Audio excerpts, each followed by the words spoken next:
Chú bán kem ống hả chú? Ủa nói chú bán ở ngay cổng trường Hà Huy Tập mà sao mà? Tập để bán là mấy ngày nay À. mấy ngày nay học sinh mới nghỉ. Vậy hả? Dạ. Bán bên trường đại học đó. Ồ, dạ. Vâng. Nó bán ở bên này. Dạ, dạ.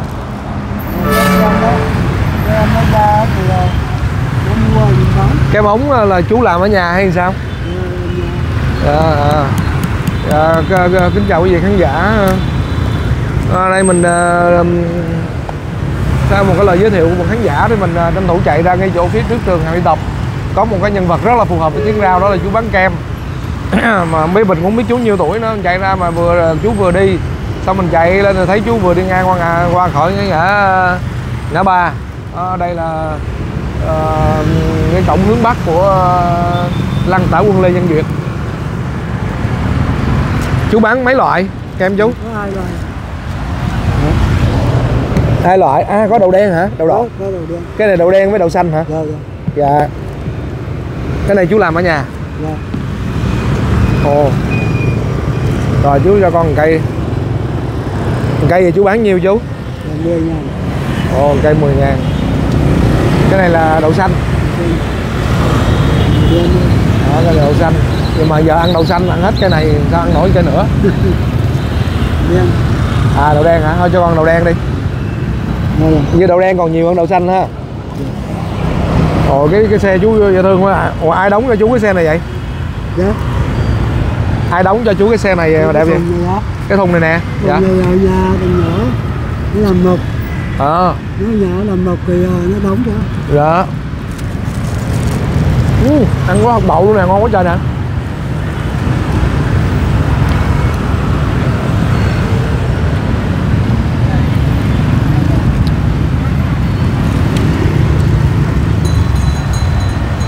Bên đây thì không biết là kem gì, chỉ biết là kem.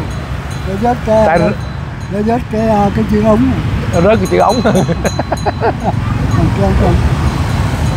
Rớt chữ ống mà chú chưa có tiền gắn lại luôn. Bán này là người ta biết mà. Bên đây còn nguyên chữ ống. Bán cái này ông nội người ta biết đấy. Cái kem đậu xanh, cái kem đậu đỏ của chú ngon xuất sắc nha. Đậu đen chứ không phải đậu đỏ. Đậu đen.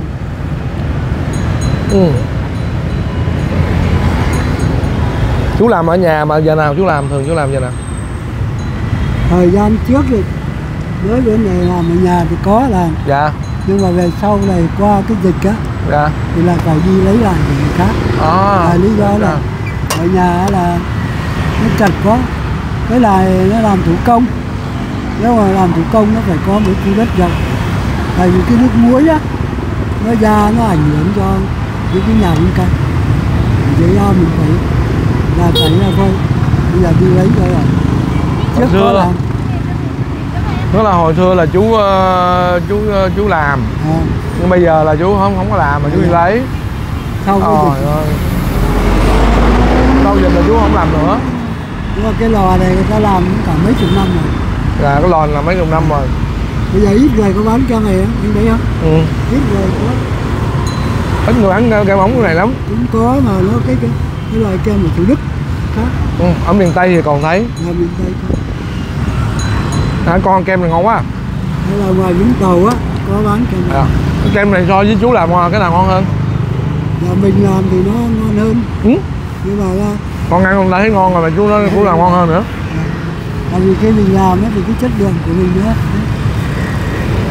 Bây giờ này nhưng mà coi theo ra thì là cái này nó làm có chất lượng mới bán được. Dạ. Bà con đang mới thấy rồi mới bán được. Ngon quá, ngon thiệt luôn á. Mà chú nói cái kem của chú còn ngon hơn chỗ hãng này nữa. Chú bán kem là bao nhiêu năm rồi chú? 30 mấy năm. 30 năm. Gần 40 năm. Chú đội nón còn không có thấy được cái chú luôn á. Chú coi trời đó, trời ơi. 30 mấy gần 40 năm. Chú là quê ngoài Bắc. Dạ. Quê chú ở đâu chú? Đây là Hải Dương. Hải Dương. Tại sao mà chú lưu lạc vô tới Sài Gòn? Lâu rồi. Dạ. Vô lâu rồi. Tức là hồi xưa là chạy theo tiếng gọi của tình yêu. Hả? Đúng không? Đúng. Là cô là người Sài Gòn. Đúng rồi, cô người Bắc. Cô người Bắc luôn hả? Rồi mà sao cô chú vô đây lập nghiệp vậy? Vì ở ngoài đó thì chỗ nào kiếm ăn được thì đi lập nghiệp. Nhưng mà cô chú vào Sài Gòn được bao nhiêu năm?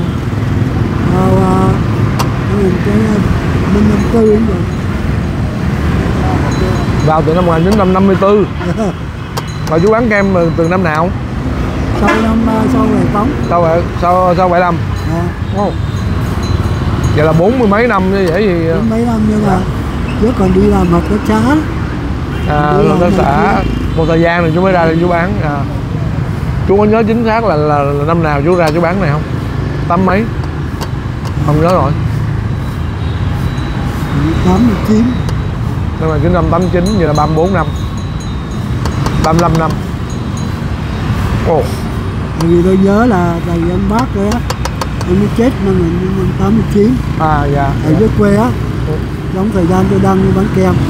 Thì mới nhớ vậy chứ mình không có đâu nhớ được. Dạ. Dạ thưa chú tên gì? Tôi tên là Nguyễn Văn Tấn. Nguyễn Văn Tấn hả? Chánh Nguyễn Văn Chánh, chú Chánh. Chú Nguyễn Văn Chánh quê ở Hải Dương. Nếu mà chú nói chú vào đây từ năm 54 thì con nghĩ chú chắc năm nay chú phải 70 mấy quá, 80 quá. Năm nay 79. 79. Ôi. 79 là chú sinh năm 1940 bốn mấy ta? 44. Năm 1944. Ôi. Vậy là coi như chuẩn bị là vào 80 rồi đó. Dạ. Chỉ hơn tháng nữa là 80 rồi. Kem ngon quá, thiệt luôn á. Vô đây mới có 10 tuổi à? Lúc chú vô đây 10 tuổi. 44. 54. Là chú vô với bố mẹ hả? Dạ, vô. Rồi lúc chú vô chú ở đâu, phải ở Sài Gòn? Ở Biên Hòa hay Đồng Nai hay gì? Trước thì ở Tây Ninh. Trước ở Tây Ninh. Dạ. Đây gốc Tây Ninh này chú. Dạ. Xong rồi về Bình Thuận. Rồi lưu lạc dữ rồi. Về Bình Thuận trong năm 65 là về Gò Vấp. Đến bây giờ. Bây giờ chú vẫn ở Gò Vấp luôn. Tại sao chú không bán ở dưới Gò Vấp cho gần chú chạy tuốt này? Tại vì mình bán ở trên này mấy chục năm nó quen rồi. Nó bán cái kem này á, chỗ nào nó quen á, dạ, thì bán nó dễ. Chứ còn ví dụ đến một chỗ mới á, một tuần lễ chưa chắc đã bán được. Thì tôi chưa có quen. Thì nó bán ở trên khu vực này là bà con ta thấy là đông rồi. Nhiều khi mưa nắng này kia đó, ta thấy đông rồi. Hiếm còn không chú? Hiếm còn không? Nhà bà xã hả? Xã 7 mét rồi. Bà xã 7 mét. Bà mất hả? 7 mét. Ồ. Bà xã của chú mất rồi. Vậy là giờ chú sống với ai? Sống với con? Sống với con. Chú sống với mấy người? Chú có mấy người con giờ sống? Có 4 người. Giờ chú sống với bạn nào? Bây giờ sống với đứa út. Bây giờ đứa con gái với là con út. Ở chung nhà luôn. Nhưng mà sao giờ tuổi này sao chú không nghĩ mà chú đi bán để con cái nó lo chứ? Lại là như này là tôi nói này, rất nhiều người nói tôi như vậy. Dạ. Như thế này, mình còn đi làm được á thì mình cứ việc đi. Dạ. Đó. Bây giờ con cái nói thật đó, nó nuôi vợ con nó cũng mệt rồi. Tiền học, tiền này, tiền kia, nếu không kể ốm đau, dạ, nó cũng mệt rồi. Thế mà bây giờ mình còn sức khỏe thì mình nên đi làm để nó có cái tiền ra tiền vô, không có phải ví dụ thì nó phải lo đến cái phần mình rồi nó phải cho này kia, hay vì cái đền cho mình thì nó con cái nó muốn cần cái gì nữa. Tôi nghĩ như vậy. Đi nào mà mình không thể nào được nữa, nằm một chỗ thì lúc dậy con cái nó tính sao. Trời ơi. Tôi tính rồi. Chứ bây giờ mình còn khỏe mà mình cũng kiểu như là mình vẫn còn bám mà thì nói thì nó mệt mỏi. Tôi nghĩ như vậy. Hay quá chú ơi. Bảo đảm chú là khán giả của con mà coi cái này là khán giả là ủng hộ chú tối đa liền. Và chắc chắn là khán giả sẽ nói là hãy làm cho chú một tập tiếng rao. Chú đâu biết cái chương trình con đúng không? Biết. Ủa chú biết không? cái chương trình Tiếng Rào 4.0 á, con hay làm con giúp mấy bán bán viết bánh này kia trên đài truyền hình. Cái mó là tôi biết đấy là. Ủa, rồi sao chú biết hay vậy? Nhưng mà quên tên thôi. Dạ tên Bửu Điền, hồi xưa con tên là Bửu Điền. Đọc tin thế giới tin bánh rồi bánh mì rồi bánh tráng gì đó. Dạ. Coi trên TV á. Dạ. Đấy anh. Chú có nghĩ có ngày chú gặp con về không? Đâu nghĩ. Quả đất xoay tròn luôn. Dạ, này là giờ nhân duyên đó chú ha. Dạ. Vậy thì nếu giờ có nhân duyên thì con sẽ làm cho chú một tập tiếng Rao. Nhưng mà với một điều kiện là chú ráng chú làm vài chục cây thôi được không? Cài ráng làm vài chục cây, tại vì cái chương trình của con là cái người bán hàng á, giống như cô chú lớn tuổi là đều phải tự làm. Nhưng mà mặc dù bây giờ chú sau dịch thì chú không làm nữa, nhưng mà thôi chú làm cho con đúng một cái tập để con quay thôi. Chú làm chừng 20-30 cây gì cũng được, còn lại thì mình đi lấy cái chỗ cái hãng này. Bây giờ nó làm á thì giờ thứ nhất là ít, thứ hai là bây giờ cái lò cái chỗ làm á mình bỏ hết cái đồ rồi. Dạ. Làm giết mấy nó bị hư hết rồi. Dạ. Làm bằng máy hả? Nó làm bằng thủ công. Thì là những cái đó muối với ấy nó vô nó bị hư hết. Trong thời gian hư rồi cái nghỉ luôn. Dạ. Tại vì sắm cái đó nó cũng nhiều tiền lắm. Ống rồi là thùng lắc rồi nữa. Mà bây giờ có chỗ mua cái đó không? Dạ. Có chỗ mua đó làm không? Dạ bây giờ không có. Ít bây giờ người ta đâu làm. Chỉ có cái thôi giờ để con kiếm được cái đó chú làm ha. Rồi con mua cái đó chú làm đúng một tập thôi. Thế bây giờ chỉ có lấy cái này ra để mà anh quảng cáo này quảng cáo. Không, tại vì mà làm đó thì đến giờ này là không làm được nữa. Không làm nữa. Trời chú dễ thương quá mà giờ sao trời. Cái đó là anh nói này cái đứa đi dùng vậy. Và có ai ở trên đài nói cái thì có thể là cái đó. Và tôi đó là nếu anh coi trên mạng thì khoảng chừng 2-3 năm nay các em nó giúp tôi rất nhiều. Vâng. Nó cũng phỏng vấn với anh cái này này. Rồi ra nó đưa lên mạng này kia. Không, nhưng mà con muốn bán giúp chú nè. Không, mà nhờ cái đó thì sau là tôi bán được. Dạ. Đến giờ phút này tôi bán được. Dạ. Đi đâu á bà con đó chơi đó. Chú trên mạng mà chú thấy đó. Mà thường chú đứng bán ở đâu để khán giả họ tới họ ủng hộ chú?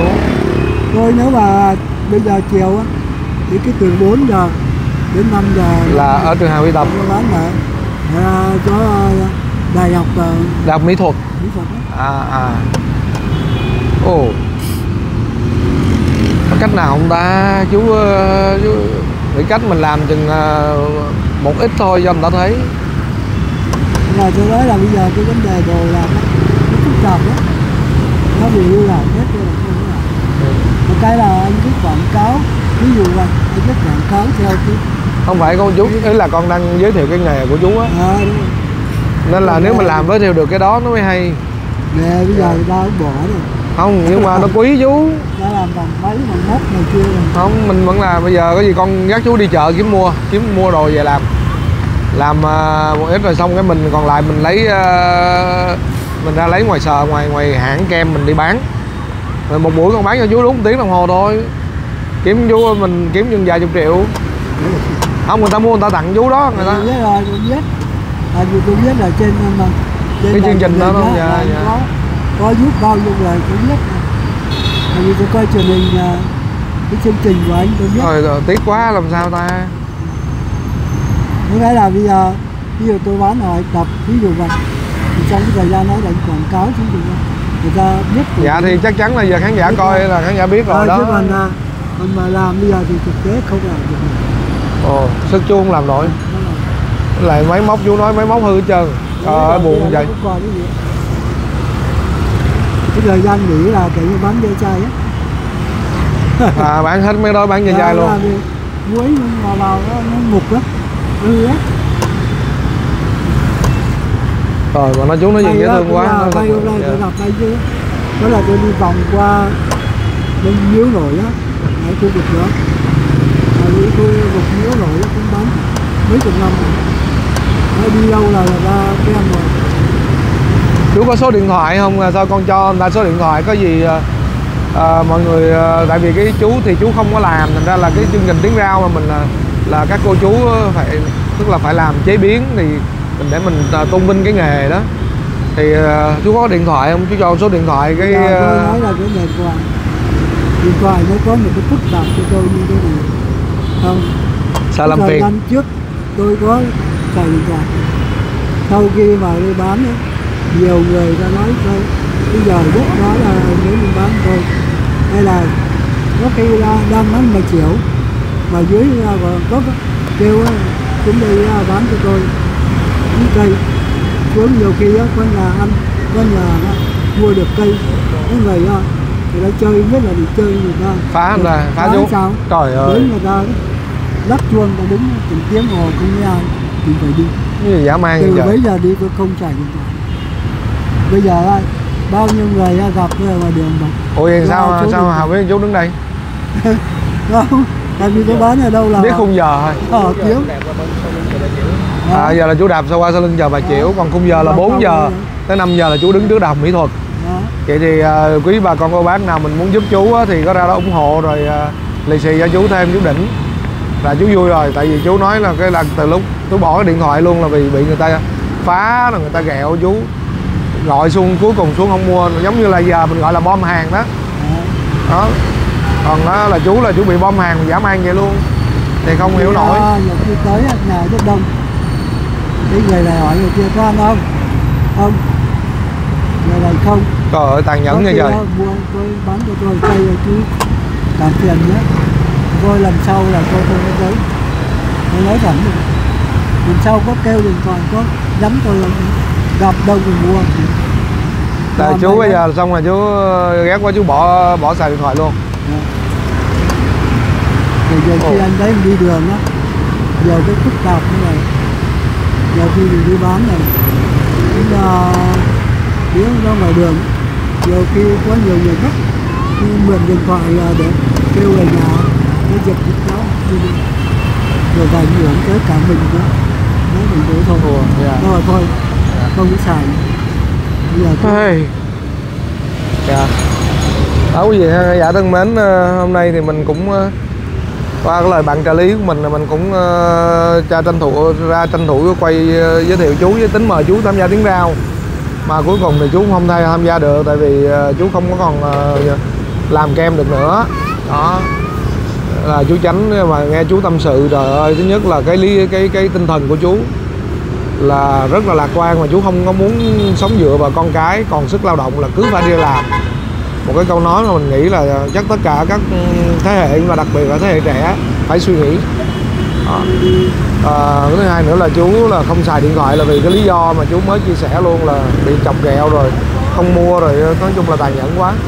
Cho nên quý khán giả có xem trong nước ngoài nước mà muốn ủng hộ chú thì nếu có duyên thì gặp chú ở tại trước cái cổng trường Đại học Mỹ Thuật vào cái khung giờ 4 giờ chiều tới 5 giờ chiều.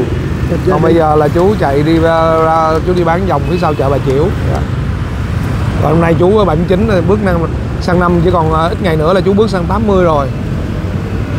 Rồi cũng không biết là lúc nào có duyên gặp lại chú, chỉ biết là cái video này cũng là một cái kỷ niệm giữa mình với lại chú, và rất tiếc tiếng nào không làm được cho chú là một cái điều rất là buồn luôn. Chắc là cho phép mình gửi lời chào tạm biệt đến quý khán giả và chúc chú nhiều sức khỏe nghe. Rồi dạ cảm ơn chú rất nhiều mà chú biết mình luôn. Và có khi mình cũng không biết là có khi bây giờ mình phải nghĩ ra cái chương trình gì mà mình có thể giúp, hoặc là buôn gánh bán bưng là mình giúp các cô chú luôn cũng được nữa. Chứ còn giờ cái tiếng Rao thì cái tiêu chí nó hơi vướng cái chỗ là phải làm. Đó, thành ra là để nghĩ cách. Dạ xin chào tạm biệt quý khán giả. Rồi cảm ơn anh nhé. Dạ để con tả tiền chút nha. Rồi chú.